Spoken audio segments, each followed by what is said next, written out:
Hello dear student, आज के class में हम लोग सॉल्व करेंगे कक्षा 9th का 7.1 का सवाल नंबर 6। ठीक है, इससे पहले का जितने भी सारा सवाल है हमने पिछले लेक्चर में सॉल्व कर चुका है। अगर आप लोग वो वीडियो नहीं देखा है तो जाकर देख लीजिएगा। ठीक है, इस सवाल में बोला गया है कि AC बराबर AE है और AB बराबर AD है और कोण BAD बराबर कोण EAC है। तो दर्शाना है कि ये भुजा BC और DE क्या है, बराबर है। ठीक है, तो आइए इसको हम सॉल्व करें।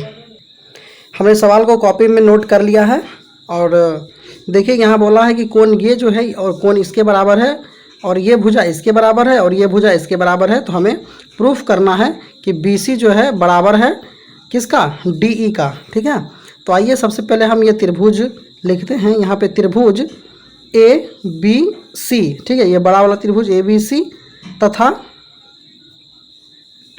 त्रिभुज ADE में, ठीक है, यहाँ ADE ये दोनों त्रिभुज में क्या दिख रहा है उसे हम पहले लिखते हैं। तो ABC में देखिए यहाँ पे AB बराबर है इस त्रिभुज का ADE का AD, ठीक है, AD बराबर है, ये सवाल में ही दिया है। ठीक है, दूसरा है कि देखिए ये ABC त्रिभुज का जो है AC भुजा, ये भुजा AC है, वो बराबर है इस त्रिभुज को देखिए ADE का DE भुजा, है ना, तो सॉरी AE भुजा बराबर है, ये भी क्या है, दिया हुआ है, सवाल में ही दिया है।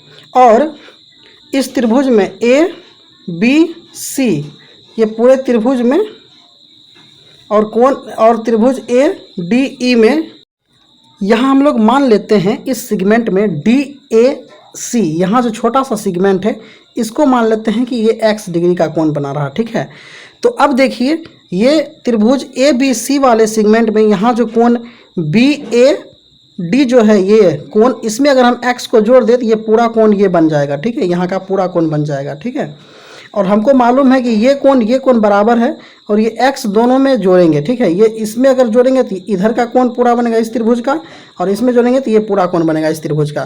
तो इस तरीके से अगर हम बोल दें कि कोण DAC है ना, दोनों त्रिभुज में जोड़ने पर, है ना, दोनों त्रिभुज में जोड़ने पर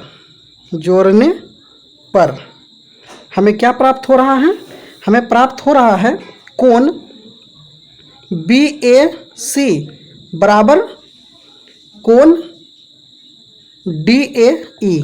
ठीक है, इस प्रकार ये दोनों कोण बराबर हो गया। तो यहाँ देखिए इस दोनों त्रिभुज में दो भुजा बराबर है और एक कोण बराबर हो गया। तो SAS सर्वांग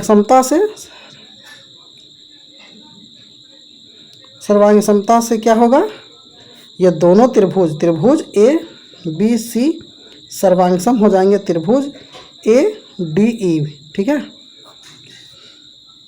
तो हमें प्रूफ करना है BC बराबर DE। ठीक है, ये देखिए BC बराबर DE ये। तो अब चूंकि ये दोनों त्रिभुज सर्वांगसम हो चुके हैं तो इसके संगत भुजा भी क्या होंगे, आपस में बराबर होंगे CPCT के तहत, है ना। सर्वांगसम त्रिभुज के संगत भुजा आपस में क्या होते हैं, बराबर होते हैं।